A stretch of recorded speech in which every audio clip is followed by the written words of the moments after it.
What's going on, guys? Welcome back to the channel. In this video, we're going to talk about why young people tend to get stuck in debt traps, okay? And how to avoid getting caught in a debt trap if you're buying real estate in general in life, but particularly with real estate, how to not get stuck in a trap. Now, typically with a debt trap, it comes down to a few things. Usually, it's a lack of financial education. So many young adults don't receive proper financial education in school or at home. I think maybe now curriculums are changing a little bit where they're starting to teach kids about money, about debt a little bit more. And I think it should be taught a lot more because it's a significant part of everyone's life when they get older. If you're going to buy a house when you're older, which most people do, you're going to have to incur debt. You have to know how debt works. And I think a lot of people aren't taught that in school properly. And this leaves them unprepared to manage their finances effectively in life. Easy access to credit. Okay, as we get older, we get jobs. We start getting access to credit. We start getting credit cards. They start giving you more credit. They start giving balances, higher credit limits. You start borrowing for cars. You start borrowing for other things. Credit cards and loans are readily available to young people. In fact, they're marketed heavily to young people now.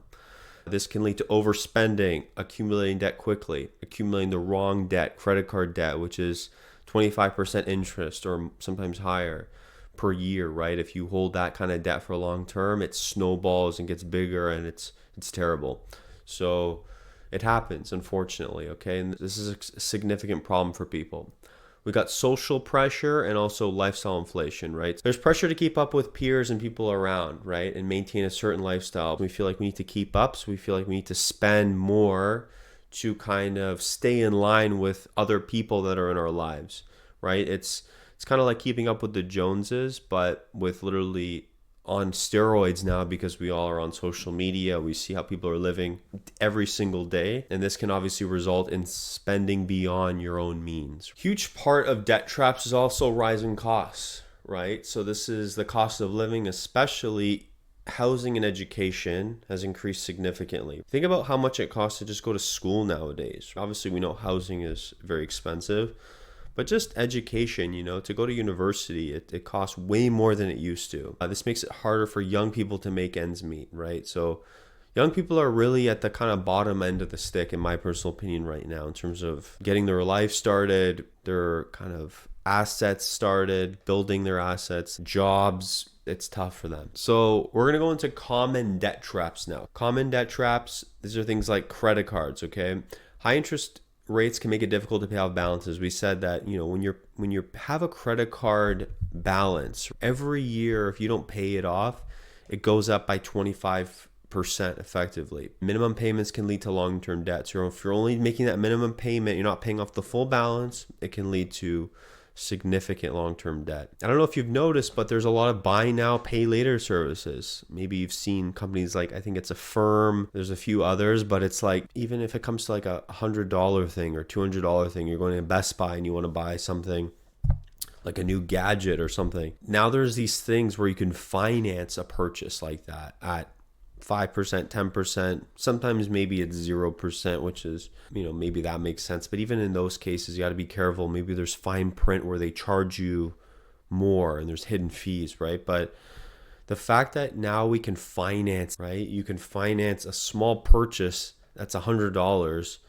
That's a pretty crazy thing, And that stuff is available nowadays, right? That's the reality. And I think it's even worse in the US. Like everything you can finance there. Here it's slowly making its way. It's becoming more and more popular. And obviously this can lead to accumulating multiple debts, right? Having debts on small purchases that you forget about. Having debts on furniture that you can't pay for, that you're financing. All of this creates a trap when you think about it. Payday loans. So if you don't know what payday loans are, it's like when you see those businesses that say, we'll loan you money until you get paid. Those kind of businesses are predatory. They charge huge amounts of interest, more than credit card interest amounts, like more than 30%. They trap borrowers in a cycle of debt because a lot of those people are taking advantage of the fact that people don't have the money, but they need some sort of loan to make ends meet until they get paid, and then they make their minimum payments there and everywhere else. It's like this rabbit hole of never-ending debt. And it's terrible. So how do we break the debt cycle, or how do we break this debt trap. So here's some things you can do. Create a budget, track your income and expenses to understand your spending habits. Look at where you're spending the most, where the money's coming in, where it's going out, how your income's changing year to year. I think budgets are good to have at like a high level. Maybe even if you can plug everything into an app where it automatically looks at your income and your spending, you can actually identify areas where you can cut back. Maybe you can say, oh my God, we're spending $200-300 on coffee at Starbucks a month, and that's costing us $3,600 a year, or almost $4,000 a year on coffee. Let's just like make coffee at home. Let's buy a coffee maker. Let's buy Nespresso, or let's buy Keurig. Even espresso nowadays is getting expensive. Now it's like $1 an espresso coffee, sometimes $1.50, right? It used to be 50 cents, $1. You can make changes right away by looking at your budget, seeing what am I spending a lot of money on? How do I minimize that? Another big thing is build an emergency fund, right? A lot of people hear this, but they don't actually do it, right? Where you can save for just unexpected things that come up in life, right? Without using credit or a credit card or some sort of credit product. And ideally you want to have between 3 to 6 months of living expenses. That's the best thing to do. You also want to prioritize debt repayment, right? So focus on paying off the high interest debt first and then making your way down, right? It's kind of like you want to focus on the worst debts possible and then make your way down to the lowest interest rates. And you want to consider debt consolidation options, right? So that's something that I can actually assist clients with.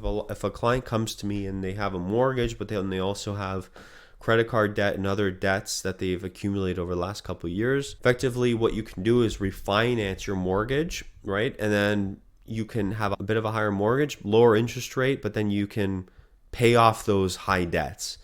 But you want to make sure you don't incur them again, because a lot of times people can pay those off, but then they rack it up again, right? So if you do refinance and you have a little bit of a higher mortgage at a lower interest rate, lower than the credit card, you want to make sure you don't start racking up your credit card again. It's almost like you got to learn how to control it in this world that we live in. The other thing is seek financial advice, right? Consult with financial professionals, financial planners who really specialize in this, who can really assist you. They can give you personalized advice and guidance. And also you want to take advantage of free resources. Use the internet, use YouTube, watch videos about how you can really take control of debt, because debt, especially in Canada, we are probably one of the most indebted nations in the world. Okay, we have so much debt, per person. You look at like our debt per capita or per GDP, I think we're at like 140%.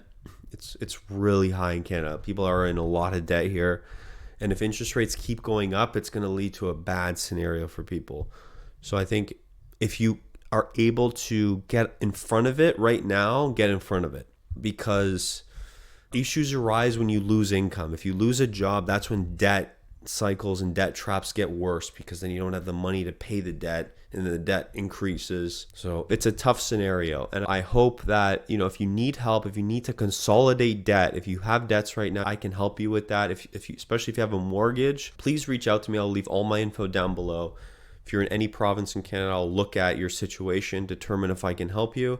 We'll go over your whole profile in terms of what the debts are, what your mortgage is like. Can we roll that into the mortgage and refinance it and get you on a better path where you're spending less money on debt per month, and then you have higher cash flow to spend on other things, right? Maybe investments and stuff like that.